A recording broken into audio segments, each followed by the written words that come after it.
I am making this guide so you know what you're gonna do as soon as you get off the plane when you land here at Incheon International Airport in South Korea.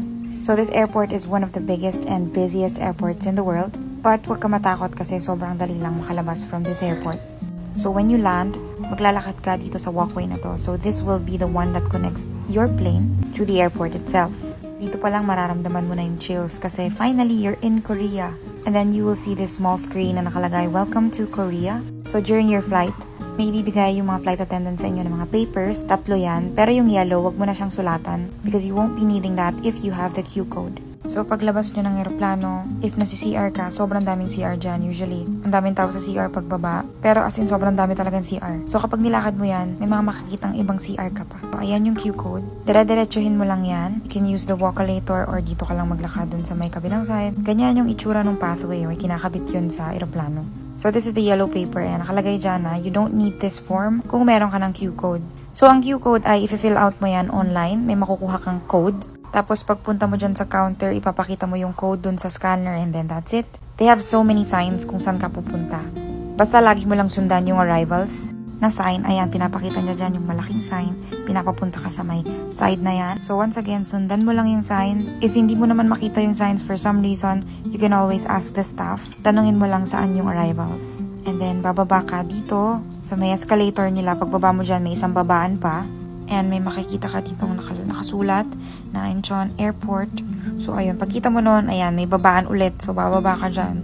Now, pagbaba mo dito, makikita mo na yung maliit na train. Wala itong bayad. Like I said a while ago, this airport is so big to the point na kailangan mong sumakay sa ganyang train para makalipat ka sa kabila. So, as you can see, merong mga passengers sa kabilang side, right? Kasi pag pauwi ka na ulit, sasakay ka dyan and kayo yung mga lalabas dun sa kabilang side naman. That part naman is for departure. So, dito sa side natin is arrival kasi kakarating lang natin. Once naubos yung tao dyan, sasara ang pinto and then magbubukas naman yung pinto on the other side because we are going to the other side nga ng airport. So, again, wala itong bayad. Papasok ka lang dyan sa loob. Wala kang kailangan gawin. By the way, pagpasok mo dito, hindi ka na pwede bumalik. So, make sure na dala mo lahat ng gamit mo. Wala kang nakalimutan. And the same will happen pag papauwi ka na. Hindi ka na pwede bumalik. So, kailangan make sure mo na yung gamit mo is hawak mo lahat. The train is really small lang, pero hindi yan napupuno. Kasi maliit lang yung time intervals ng arrivals ng, as you can see dito, halos walang tao. And saglit lang din naman to, one stop lang siya. So, yung next stop nito, bababa na kayo lahat. Pagbaba mo dito, ayan, makikita mo naman ang biyaheng langit na escalator. Sobrang taas. Pag akyat mo dyan, maglalakad ka lang ng onte. Again, meron na namang sign, tuturo niya sa'yo kung saan ka pupunta. Sa may dulo nun, hindi ko na videohan kasi bawal mag-video sa immigration. Sa dulo niya na yan na yung immigration. Usually, walang pila dito. Sobrang dami kasing bukas na counters. And ang bilis lang ng process talaga. So, ang gagawin mo is iabot mo yung passport mo. They will scan that. I-scan din nila yung fingerprints mo. And then, they will also take a picture of you. Isa sa mga papel na binigay kanina, nung sinabi ko na fill outan nyo, arrival card yun, iabot mo din yun sa officer ng immigration. Pagkalabas mo ng immigration, ayan, bababa ka na to claim your baggage. There is also a board dyan. Check mo dyan yung flight number mo para malaman mo kung anong number yung baggage area nyo. Pagkakuha mo ng baggage mo, lalabas ka na. But before you leave, isa pa sa mga papel na iaabot mo is yung customs declaration form. So, pupunta ka dyan and iaabot mo sa officer yung form. Tapos, ayan, palabas ka na. Bago ka pala lumabas, meron na agad dyan na money changer. Pero paglabas mo mismo dyan, meron ulit na money changer. So, ikaw bahala ka na kung anong gusto mo. So, ayan. You are finally out.